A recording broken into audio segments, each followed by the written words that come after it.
Salam kami magandang araw at ngayon naman po ay gagawa natin ng video itong natanggap natin ng binigay ng ating sponsor. So maraming salamat pala sa iyo, Miss Haini Adzad. At yan, natanggap ko na po yung inyong binigay. Bale, na-try na natin ito nung last kami. At ito po ang kanyang laman. At pinalitan na rin natin yung standard nito. Ito po ay may kasama. So ito yung dati na nalagay dito sa microphone dito. So ayan, ito yung dati. Ito yung pinalit natin. Kasama na rin ito siya. Bali, dalawang wireless microphone po ito siya Mr. M. Ayan.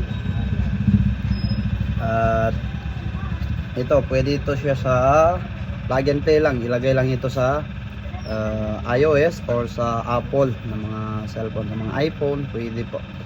Tapos ito naman sa mga Android, yung C-Type, pero sa 16 Pro Max pwede ito siya. Kasi C-Type na po. At may kasama rin itong cord, pati ay manual. So ayan, manual, ito yung cord niya.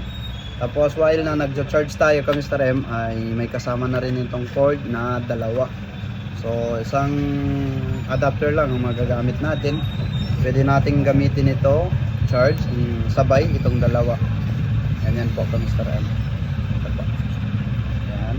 Then makihiram muna tayo ng adapter Mr. M. So yan. Ito po. So shoutout po talaga kay Miss Haini Adzad.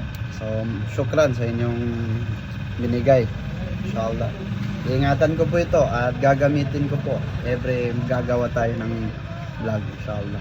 So ayan Mr. M, at susubukan na natin. So pakinggan nyo po ng maayos yung surrounding po para malaman natin Mr. M kung ano talaga yung kaibahan ng may wireless microphone. So yan, so isang microphone lang gagamitin natin. Na-try din natin ito, nasa 20 meters yung layo nito. At naririnig po, clear po masyado yung boses natin. So ngayon maingay ang ating electric fan, maririnig nyo po. So ayan, bismillah.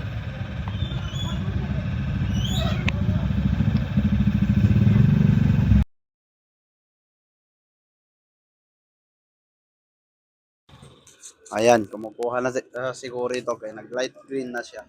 Pag may ilaw na to siya na green, ibig sabihin connected na po. Yan.